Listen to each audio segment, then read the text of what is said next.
नहीं चाहिए। मैं जो मांगूंगा वो देना पड़ेगा। ठीक है सुनो। अरे रुपया पैसा मोगा, अरे हमें चाहिए मोगा गलिया और दे दियो जो बना।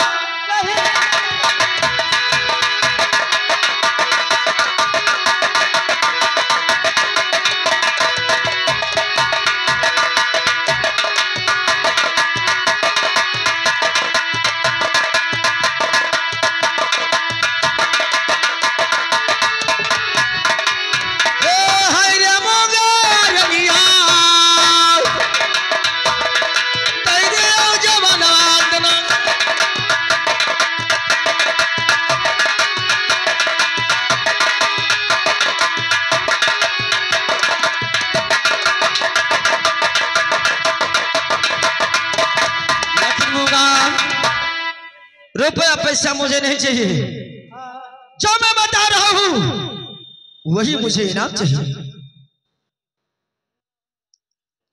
बस हाँ ये मिल जाएगा, ड्यूटी रहेगा ड्यूटी जाए।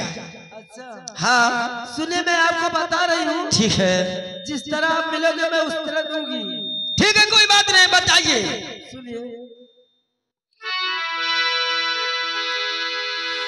अरे गौआ पछिमवा, अरे घन बसवरिया बरसी पहिया, और वही बीच टूट ही मरैया बरसी पहिया।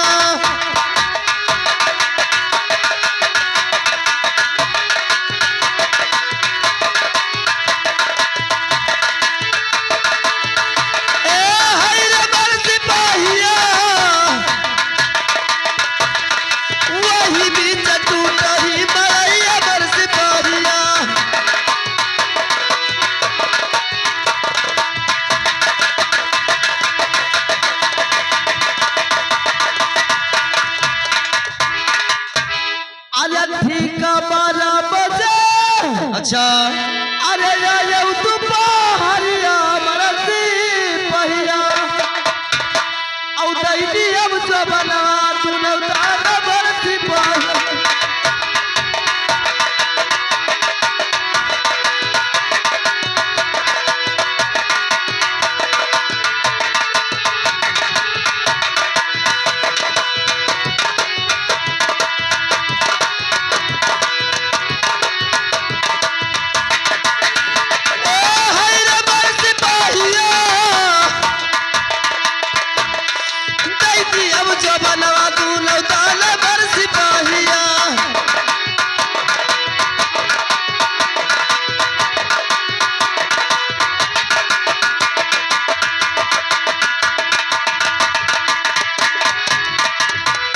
भैया रे भौजी, अरे ना रही है मरैया बरसी पहिया, और मिलल कया तू जरूर बरसी पहिया।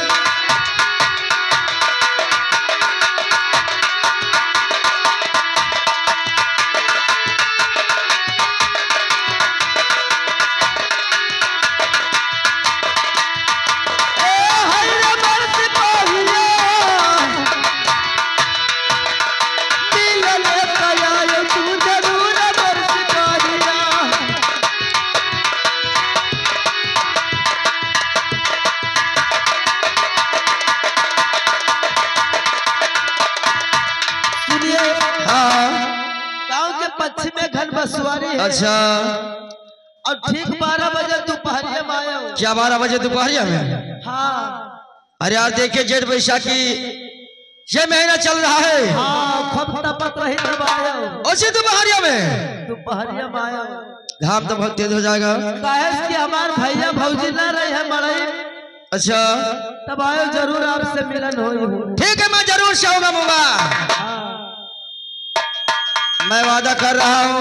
अब लाओ हमारे घैला उठवाओ। लेकिन मिलना जरूर। आपको जरूर मिलूंगी। दगा तो नहीं करोगी? मैंने मिलूंगी जरूर। क्या नहीं करोगी? नहीं करोगी? ठीक है कोई बात नहीं। 3 बजा ले रही हो? जी हाँ। फिर देखा जाएगा। लाओ उठवाओ। ठीक है चलिए।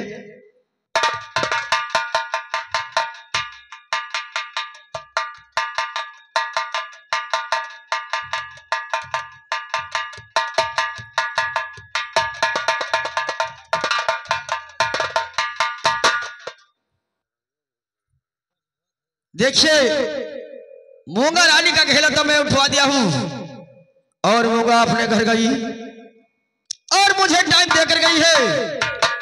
अगर जालिम सिंह का प्यार या मोहब्बत होगा तो 12 बजे वो जरूर से जाएगा, लेकिन कैसे भैया? आया नहीं हर से नाता, आया नहीं हर से नाता, छोटा सखी रे नहीं हर से नाता।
छोटा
ए